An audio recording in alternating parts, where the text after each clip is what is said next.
So as your towels sit in the hot towel cavity, they're gonna get warmer and warmer. And so you'll have to adjust how you put them on the skin. If a towel's too warm or too warm for the face, I will keep it down here longer. And I just did a shoulder massage, so now I'm gonna actually press, and take my hands and I'm pressing down into her shoulder area to release the tension from this part of her body. So I'm pressing down, and then I'm gonna bring this towel up here.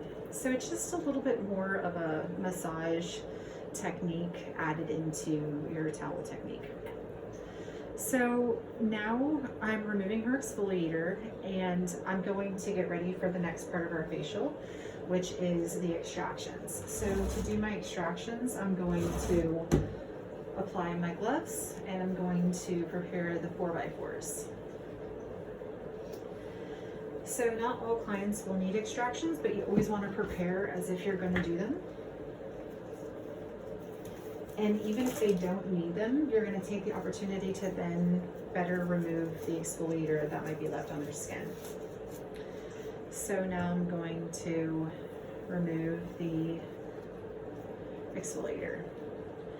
The reason why you put gloves on before you remove the exfoliator is because now my hands, when they get wet, it doesn't matter about putting on the gloves, but if your hands are wet when you try to put on your gloves, you're going to struggle. So a little trick I like to do is putting on my gloves before I remove the exfoliator. So you can see I got that pretty well off, but now I'm going to do the second removal like I did with the cleanser, and releasing the dirty side of the towel and re-pulling it back up the face. And you can see that I have the towel in my index finger, and this is getting a more controlled removal of the product.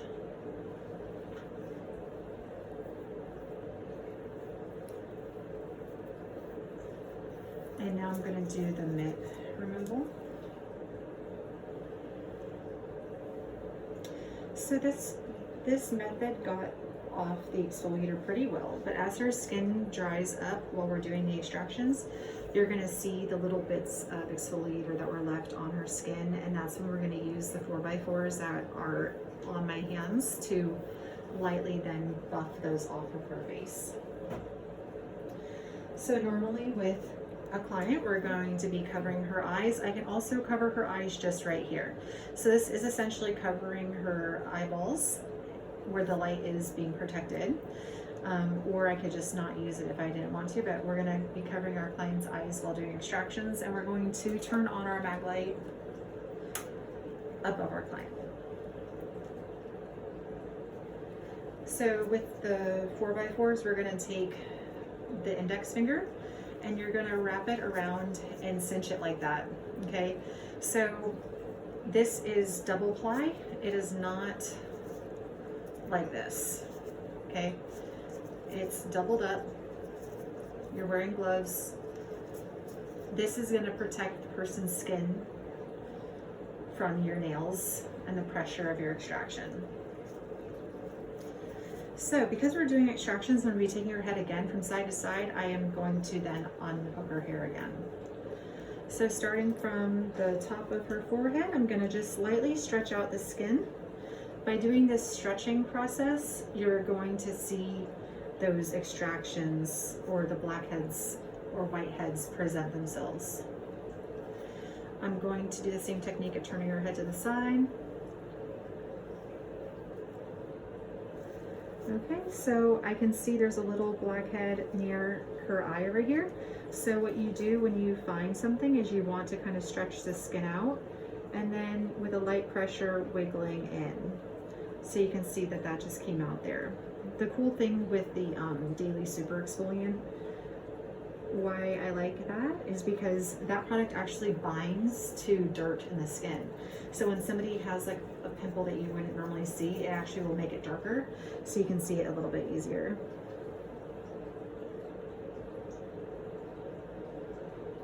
So you're wanting to check all areas of the face, including by the ears, under the jawline. So to show you the nose, I'm going to take the face more center line. I'm going to take my thumb and pull out on the nose. My index finger is bracing on the open part of the nose, and my other index finger is going here. So I'm creating a flat surface.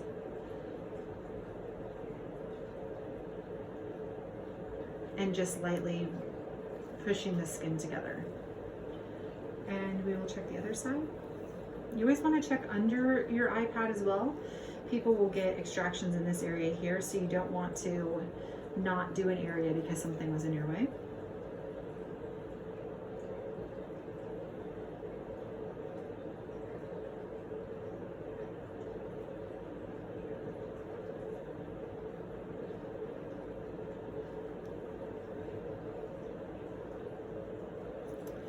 Okay, so I'm taking her head back, and I'm going to try this side of her nose.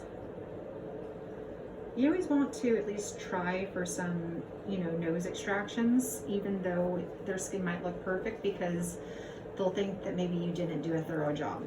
So while she's here, I'm going to remove the iPad, and I'm going to take the 4x4s, and I'm just going to brush off her face.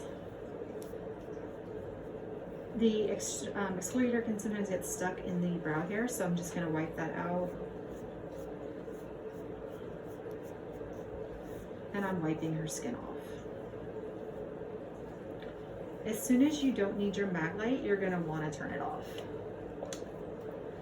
I'm then going to take my 4x4s and I'm going to put it in my gloves. That way, if there was any blood involved or any more extractions, it gets contained in there. So now I'm going to take her hair back again. So I'm going to take my flat hand, pulling her hair back.